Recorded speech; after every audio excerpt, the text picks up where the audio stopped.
Hello student, in this video we will learn about some safety rules on the road. हम इस video में देखेंगे कुछ safety rules जो हमें कहाँ पर फॉलो करने हैं, रोड पर. Careless on the road can cause severe accident, therefore one must always follow traffic rules and regulation to ensure own safety and the safety of others. It means carelessness, आपकी लापरवाही किस चीज़ का कारण हो सकती है, किसी भी एक्सीडेंट का कारण हो सकती है. तो आपको क्या करना है, जब भी आप रोड पर हो तो आपको ट्रैफिक रूल्स एंड रेगुलेशन को फॉलो करना है, जिससे आप खुद की सेफ्टी और दूसरों की सेफ्टी को इंश्योर कर सकते हैं. ठीक. अगर आपकी गलती की वजह से कोई एक्सीडेंट होता है तो न कि आपको ही नुकसान पहुंचाएगा, वो किसी और को भी नुकसान पहुंचा सकता है. सो क्या करना है, while on the road always walk on the footpath और pavement.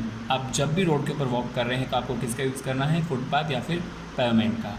If there is no footpath और pavement, walk on the extreme left on the road. अगर वहाँ पर कोई फुटपाथ या फिर पेवमेंट नहीं है तो फिर आपको कहाँ पर वॉक करना है, extreme left of the road, वहाँ पर आप वॉक कीजिएगा. Cross the road at the zebra crossing. Before crossing, first look to your right, then to your left and then to your right again. अभी जब भी आप लोग रोड क्रॉस करते हैं तो क्या करना है, रोड क्रॉस करने से पहले आपको अपने राइट साइड में देखना है, देन लेफ्ट साइड में, और फिर वापस आपको राइट साइड में देख करके ये इंश्योर करना है कि कोई व्हीकल तो नहीं आ रहा है, फिर आप उस रोड को क्रॉस कर लीजिए. Do not ride your cycle on the busy road. When you are riding a bicycle, always follow the traffic light, signal and road safety signs. कभी भी आपको बिजी रोड पे जहाँ पर बहुत सारे व्हीकल्स आते हैं वहाँ पर बाईसाइकिल नहीं चलानी है. और अगर आप बाईसाइकिल चलाते हैं जब भी रोड के ऊपर, तो आपको ट्रैफिक लाइट्स के सिग्नल्स को फॉलो करना है और जितने भी रोड साइंस होते हैं उनको भी आपको फॉलो करना है. And also do not apply brake suddenly other than any safety reason is there. और आपको कभी भी डायरेक्टली सडनली ब्रेक नहीं लगाने हैं जब तक कि कोई सेफ्टी रीज़न आपके पास में अवेलेबल नहीं. मतलब अगर ज़रूरत हो, बहुत ज़रूरत हो, तभी आपको डायरेक्टली ब्रेक लगाना है. अदरवाइज़ यूँ कभी भी जानबूझ करके या मजाक में सडनली ब्रेक को अप्लाई नहीं करना है. You should obey the traffic policeman hand signal. और जो रोड पर ट्रैफिक पुलिस होते हैं, पुलिसमैन होते हैं, उनके हैंड सिग्नल को भी आपको प्रॉपर फॉलो करना है. Get it? Okay. Now come to the checkpoints. Underline the correct word to complete the sentence. अब आपको underline करना है ऐसे words को जो sentence को complete करेगा. Like floor should always be kept dry or wet. तो right answer is dry. Floor जो है वो हमेशा dry ही होने चाहिए, गीले नहीं होने चाहिए, अदरवाइज कोई भी वहाँ पर slip हो सकता है. Turn off on the knob of the gas when not in use. जब भी गैस का यूज़ हम नहीं कर रहे होते तो वो हमेशा उसका जो नॉब है वो ऑफ होना चाहिए. Get it? ऑन नहीं रखना है इसे. If there are staircase, walk on the left right side to let other people pass. जब भी आप स्टेयरकेसेस का यूज़ कर रहे हैं तो आपको हमेशा लेफ्ट साइड में वॉक करना है. Do not ride your cycle on empty और बिजी रोड. तो क्या राइट होगा इसका, आपको हमेशा बिजी रोड के ऊपर साइकिल नहीं चलानी है. So do not ride your cycle on busy road. Always use a cotton synthetic cloth to hold hot object. जब भी आप कोई भी हॉट ऑब्जेक्ट को कैरी कर रहे हैं, उठा रहे हैं या यूज़ कर रहे हैं तो क्या आपको यूज़ करना है, कॉटन क्लॉथ का. ठीक है, सिंथेटिक क्लॉथ का यूज़ नहीं करना है हमें यूज़ करना है कॉटन क्लॉथ का. Okay, now first add. अभी फर्स्ट एड क्या होता है, तो फर्स्ट इज़ लाइक अ प्राथमिक उपचार. जो फर्स्ट एड हम सबसे पहली जो रिक्वायरमेंट होती है किसी भी पर्सन को जिसको इंजरी हुई है तो उसके लिए हम कुछ कर सकते हैं, तो वो है फर्स्ट एड. तो first aid is an immediate and temporary care given to victim of an accident और sudden illness before the service of a doctor is obtain. Get it? मतलब वो टेम्प्रेरी केयर जो हम किसी भी विक्टिम या किसी भी पर्सन जो सडन किसी एक्सीडेंट या किसी इलनेस से पास आउट हुआ हो, तो हम उसको डॉक्टर के पास ले जाने से पहले जो घर पे एक केयर देंगे, टेम्प्रेरी केयर देंगे, उसको बोलते हैं हम first aid. It can save a person's life और प्रिवेंट परमानेंट इंजरी. इससे क्या होगा, वो किसी भी व्यक्ति की लाइफ को सेव करने के लिए या उसको परमानेंट इंजरी से बचाने के लिए काफ़ी हेल्पफुल होता है. Different injuries require specific first aid. Here are first aid tips for some of the common injuries. अब अलग अलग इंजरीज होती हैं, उनके लिए अलग अलग फर्स्ट एड की रिक्वायरमेंट होती है. तो यहाँ पर हम कुछ पढ़ेंगे इंजरीज, कॉमन इंजरीज़ के बारे में, जहाँ पर हम कुछ ऐसे फर्स्ट एड टिप्स उनको दे सकते हैं. So first aid for cuts and minor wound. तो हम अगर किसी को कट लग जाता है या थोड़ा सा घाव है तो हम उसके लिए क्या कर सकते हैं, so wash small cut of wound with cold water, ठंडे पानी से आपको उस वाउंड को या कट को वॉश करना है, साफ करना है। अप्लाई एन एंटीसेप्टिक ऑइंटमेंट और cream to prevent infection, then उसके बाद में उसके ऊपर कोई भी एंटीसेप्टिक लोशन या क्रीम हमको लगाना है इन्फेक्शन से बचाने के लिए। इन case of bleeding a properly tight bandage will stop the flow of blood, और अगर किसी को बहुत ज़्यादा ब्लीडिंग हो रही है, खून बह रहा है, तो क्या करना है, वहाँ पर प्रॉपरली बैंडेज बांध देनी है and then get medical help, और फिर बाद में हम उसको डॉक्टर के पास लेकर के जाना चाहिए।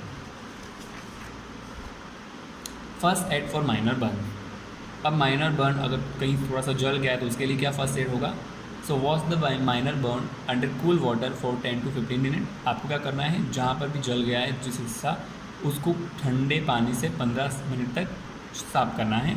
Then very gently apply an antiseptic lotion और cream on the burn area, फिर बहुत सावधानी से जो एरिया बर्न एरिया है वहाँ पर कोई भी एंटीसेप्टिक लोशन या क्रीम को अप्लाई करेंगे हम।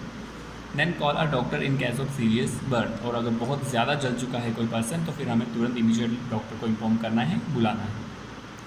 Now first aid for insect bite और स्टिंग, अब उसके लिए क्या करेंगे, जब कोई भी इंसेक्ट हैं वो काट जाएं, so if bitten by an insect like a bee और a wasp apply a thick paste of baking soda and water और calamine lotion on the affected area. अब मान लीजिए कभी भी किसी पर्सन को मक्खी या कुछ ऐसा इंसेक्ट काट जाए तो क्या करना है, उस एरिया पर हमें बेकिंग सोडा वाटर के साथ में मिला करके लगाना है, या फिर हम वहाँ पर कोई भी कैलामाइन लोशन भी यूज़ कर सकते हैं।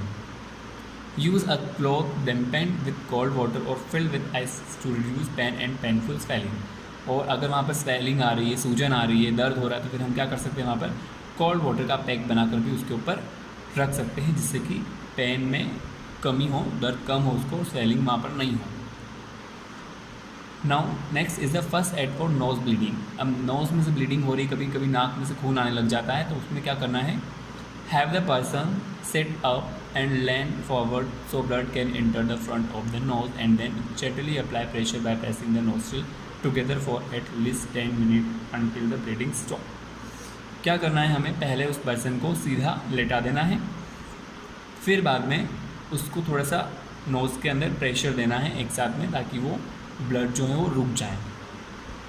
Then get medical help if nose bleed occur at least twice a week, अगर ये कभी कभी ही होता है तो हम इसको घर पे भी ऐसे कर सकते हैं। अगर कभी नाक में से खून आ रहा है तो फिर उस पर्सन को ऐसे सीधा लेटा देना और उसके सर पर हम थोड़ा सा ठंडा पानी भी रख सकते हैं, उसकी पट्टी रख सकते हैं। But in case bleeding occur at least twice a week, मतलब अगर हफ्ते में 2 या 3 बार हो रही है तो फिर हमें डॉक्टर से उसको एक बार कंसल्ट करना चाहिए।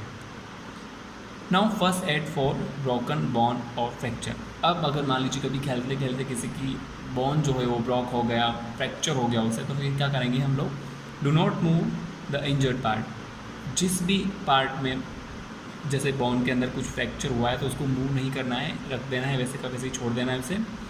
Apply an ice pack wrapped in cloth, और फिर एक क्लॉथ के अंदर कुछ आइस डाल करके वहाँ पर उसको सेक करना है, ठीक है, अप्लाई करना है आइस पैक को। Then provide support using a splint और pillow to hold the injured part of the decreases pain and prevent further injury, फिर क्या करना है, जिस इंजर्ड पार्ट को थोड़ा सा सहारा देना है तकिए के साथ या तो पिलो के साथ या फिर स्प्लाइन के साथ में, ताकि क्या हो, उसका जो पेन है वो थोड़ा सा कम हो और फर्दर इंजरी ना हो उसको। ओके, तो ये कुछ टिप्स थे माइनर जो इंजरीज़ होती हैं, नॉर्मल जो कॉमन इंजरीज़ होती है उनसे खुद को प्रिवेंट करने के लिए। क्या राइट, जैसे कि आप मान लीजिए कभी घर पे खेलते खेलते कुछ फ्रैक्चर हो गया या कोई इंसेक्ट जो उससे बाइट कर लिया या कभी बर्न हो गया, तो उन चीज़ों में हम कौन सा फर्स्ट एड यूज़ करेंगे वो हमने पढ़ा है इस चैप्टर में। ओके, तो ओके इन ना इस वीडियो में बस इतना ही। Next part of the chapter will be discuss in our next video. Thank you.